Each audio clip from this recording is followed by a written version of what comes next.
Talán az egyik legnépszerűbb cheat code a GTA világában az, amit a leggyakrabban használ valaki, hogyha tényleg nem számít neki, hogy tisztán játszon, az a körözés csökkentő kód a GTA 5-ben, ugye például a Lawyer Up.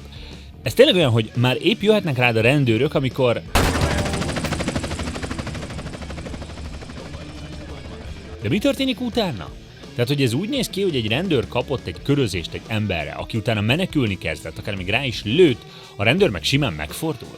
Hivatott, parancsnok úr? Smith, igen, köszönöm, foglalja helyet. Egy nagyon különös dologgal fordult hozzánk a belső ellenőrzés. Belső ellenőrzés? Panasz érkezett ön ellen, Smith. 1992. május 28 ön üldözőbe vett egy bizonyos Carl C.J. Johnson-t, igaz? Nem emlékszem a dátumra pontosan, de hogyha van róla feljegyzés, biztosan így volt. Igen, ez pontosan így volt. Komoly autós üldözésbe is kerültek, és miután a gyanúsított autója felrobbant, gyalog folytatta az üldözést.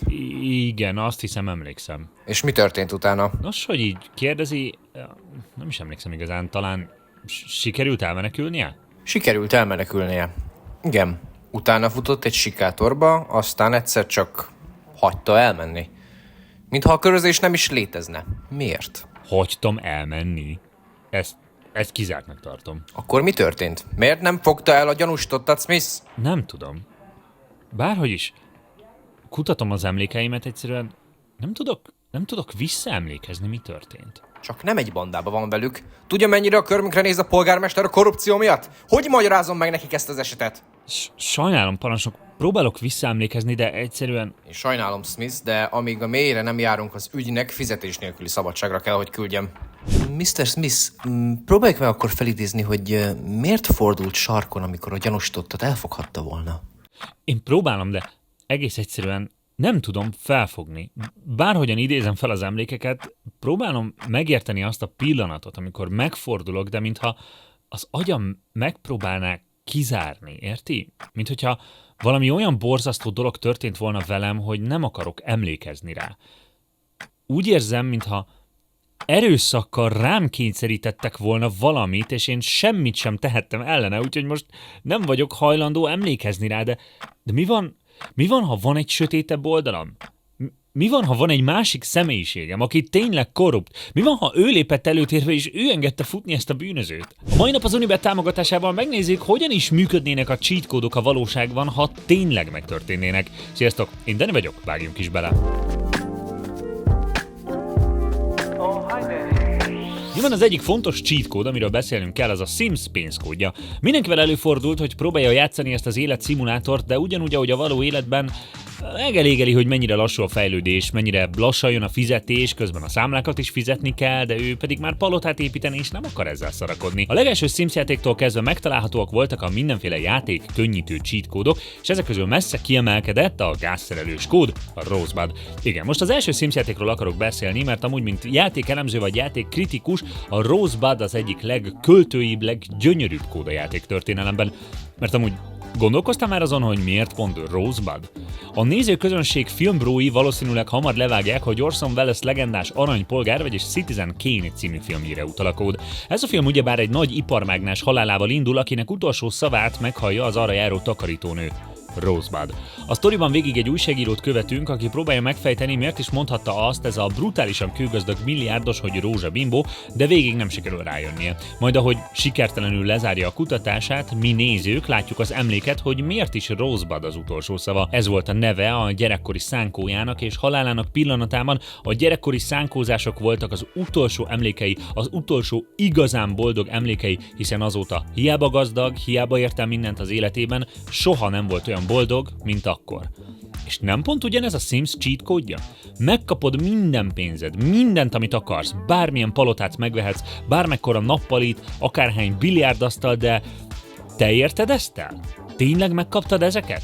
Az egész csak egy hazugság, önállítás. Lehet, hogy egyedül nem értél el ennyit a játékban, de akkor még boldog voltál. A kezdők is szar asztalnál ültek a szimjeid, és a legszarabb WC-re ültek, ami folyton elromlott, de legalább az övék volt. Mi értelme van az arany WC-nek, ha az egész csak egy üres hazugság? Na de ez a videó arról szól, mi lenne, ha a valóságban is megtörténne ez a cheat kód. És igen, ha csak ugye semmiből hozzád vágnának pénzt, akkor hát kicsi az esély arra amúgy, hogy abból egy tartós életszínvonal emelkedést fent tudnál tartani. Oké, lehet, hogy tényleg vehetnél egy nagyon nagyobb házat, meg egy nagyobb kocsit, de hát a lottó milliómosok történetéből tanulva tudjuk, hogyha valaki hirtelen egy nagy összeget kap a kezéhez, amiért igazából nem dolgozott meg, akkor azt könnyen el fogja hárdálni, és éveken belül semmi sem marad belőle.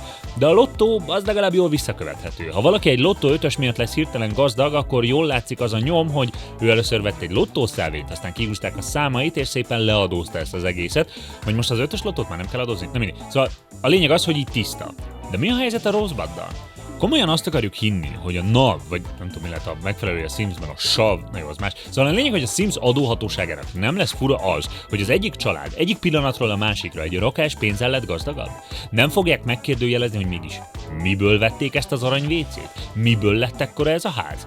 Azért ez egy kicsit pénzmosással is kéne együtt járjon, vagy valami, nem hiszem, hogy a matrac alól húzták ki a köteg 1000 simoleonokat, hanem azok valami bankszámlára kerülnek, és biztos vagyok abban is, hogy bármilyen bankok vannak a Sims világában, azok bizonyos összegek felett értesítik a hatóságokat. Szóval a Sims pénzkód csak akkor hangzik jó mókának, ha nem gondolunk bele túlságosan. Kezdve onnan, hogy egyfelől teljesen boldogtalanul üressé tenni az életünket a hirtelen jött vagyon, amiért nem dolgoztunk meg, még az adóhatóság is ránk szállna, és lehet, hogy konkrétan bőri lenne a vége.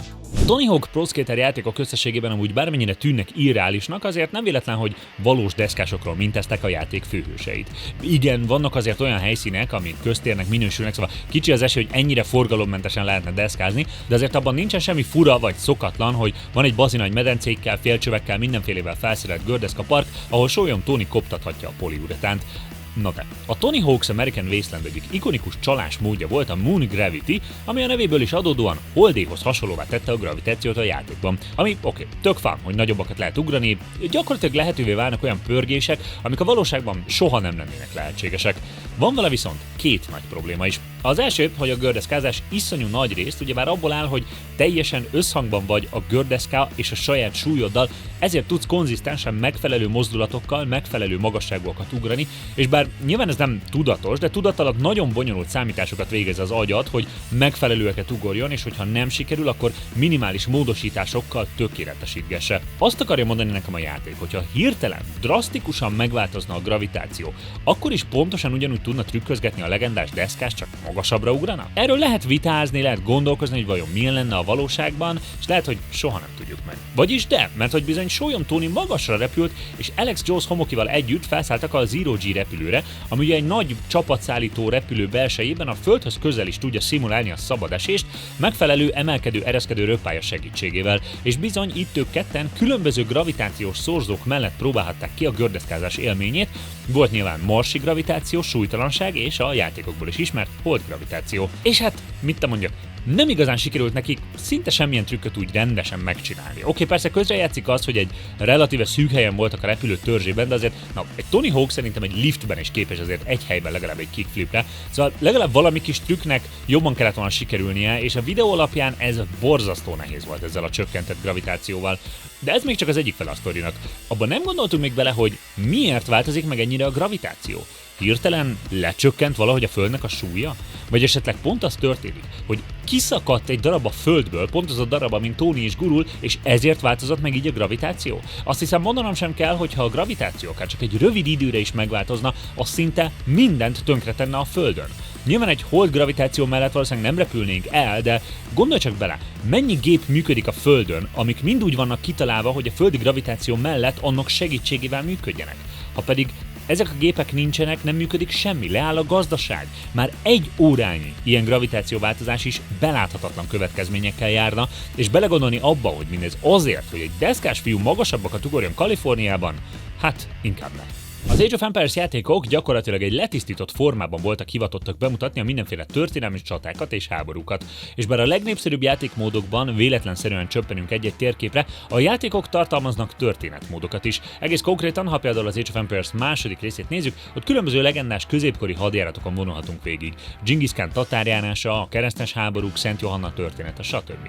Tehát, bár maguk a szenáriók, amiben játszol, alapvetően lehetnek véletlenszerűek, történelemre emlékeztetőek, a játék játék azért nyomatékosítja, hogy itt bizony van szoros kötődés a valós földi középkorhoz a mi idővonalunkon. És épp ezért olyan nagyon fura, hogy a játék során kb. A reneszánszig, vagy valami ahhoz hasonlóig juthatunk el, mégis felbukalt benne egy Shelby Cobra. Már említettem, hogy az egyik leglegendásabb és viccesebb cheat kód az bizony az Age of Empires 2 How do you turn this on kódja, amivel kapunk egy kék Shelby Cobrát, és ez az autó bizony szétaprítja az ellenfeleket, és főleg, ha egy egész hadseregnit leívunk belőlük, gyakorlatilag megnyeri nekünk a háborút. De belegondoltál abba, mit teszel ezzel? Képzeld magad egy középkori katona helyébe. Mész a csatába, és egyszer csak egy ellenséges seregben felbukkan egy különös szekér, ami mintha teljesen fémpáncélból lenne. Nem látsz előtte lovat, hanem látszólag magától is iszonyú sebességre képesen jön feléd, és alig kapsz észbe, hogy mi történt, már is egy olyan sebet ejtett a páncélodon és egyben rajtad is, amiből esélyed sincs felépülni, és rövid időn belül még néhány ilyen sebtől egész egyszerűen meghalsz. És képzeld magad azon katonák szerepébe, akik a győztes seregben vannak. Megint csak a semmiből jön ez a varázsszerszám, ami mintha Istentől kapott segítség lenne, egy szempillantás alatt megnyeri nekik a háborút. Nem is csak, hogy megnyeri, a földdel teszi egyenlővé az ellenséges város, megsemmisíti az összes katonát és embert. Hogyan kezelnéd ezt az autót ezután? Drasztikusan átírja a történelmet, ha hirtelen modernkori fegyverzetet hozunk a középkorba, és valószínűleg ez volt az, ami inspirálta a Kingmaker fejlesztőit, a Tiny Build csapatát, ugyanis ebben a játékban pontosan ezt a gondolatmenetet járhatjuk majd körül alaposabban. Egyelőre sokat nem tudunk, csak azt, hogy valahogy egy időutazó bőrébe bújjunk, aki a múltba visz vissza mindenféle járműveket, fegyvereket, akár még egy tankot is, hogy megfordítsa a csaták végkimenetelét. Nem tudni, mi lesz ebből a játékból, állítólag idén jelenik meg, de a Hello Neighbor fejlesztőitől jön, ami hát elég sokat késlekedett, meg voltak vele gondok, szóval nem feltétlenül ad bizakodásra okot, de remélhetőleg jobban kifejtik a játékban azt a koncepciót, ami az Age of Empires 2-ben csak említve lett egy cheat kód által. Kanyarodjunk át a Doomra, és foglalkozunk az egyik legikonikusabb cheat kóddal, és ennek valóságbeli implikációival. Kezdjük ott, hogy most a modern Doomot egy kicsit elengedném a sztoriból, de végén kitérek arra is, most az eredeti 93-as Doom legendás God Mode cheat kódjáról akarok beszélni, az IDDQD-ről. Miről is szól a Doom? Ez volt a témája annól az egyik első videómnak, amit még a Leaknek csináltam, amit úgy valamennyire felkaptak az emberek, de most röviden összefoglalom az első játék sztoriát. A lényeg, hogy a jövőben van egy kutatócég, akiknek a Marson és a Holdjain vannak mindenféle támaszpontjaik, és ezeken teljesít szolgálatot egy full random tengerészgyalogos. Vagyis annyira nem full random, hiszen az id szoftveresek korábbi játékainak főhőse Commander Keennek a leszármazottja, konkrétan az unokája. Ez a tengerészgyalogos azzal szembesül, hogy valami számára ismeretlen okból démonok kezdik el ellepni a bázist. Kiderül, hogy valami portál technológiával kísérleteztek a tudósok, és balul el. Az első játékban így hát a kis tengerészgyalogos katonánk felveszi a harcot a démonokkal, és sikeresen visszaveri a támadást. Vagyis hát félig meddig sikeresen, hiszen a végén kiderül, hogy közben a földet is célkeresztjükbe vették a démonkák. Na de, a lényeg ebben a sztoriban, hogy bár a főhős, akit nevezünk az egyszerűség kedvéért most Doomguy-nak, egy szimpla ember. Egy teljesen átlagos katona, csak hogy ő pont a játék során bebizonyítja, hogy egy kicsivel több, mint az átlagos, és túléli ezt a veszedelmes küzdelmet. De ettől függetlenül egy egyszerű homo sapiens, aki vérzik, sebződik, és ha úgy van, meghal. Kivéve, ha beírjuk a legendás betűket egymás mellé. I, D, D, Q, D. Ezeknek segítségével Doomguy teljesen sérthetetlenné válik. Sem fegyver, sem karmok, sem fogak nem sebzik a testét. Bármit küldhetnek a démonok, egy istennel találkoznak, egy halhatatlan gyilkológéppel, akit semmilyen módszerrel nem fognak tudni megállítani. Végigjátsszuk így a játékot, de gondolkozunk egy kicsit tovább. Ha Doomguy tényleg halhatatlanná válik, azzal komolyan nem csak egy legendás katona, hanem tényleg egy félisten, egy megállíthatatlan pusztító válik belőle, akit sehogyan sem tudnak eltántorítani a céljától. Ha kell, ez a Doomguy tényleg a földdel teszi egyelővé az egész poklot, minden démont kivégez, nincsenek előtte akadályok. És ezzel hosszú távon békét hozhat el az egész univerzumban.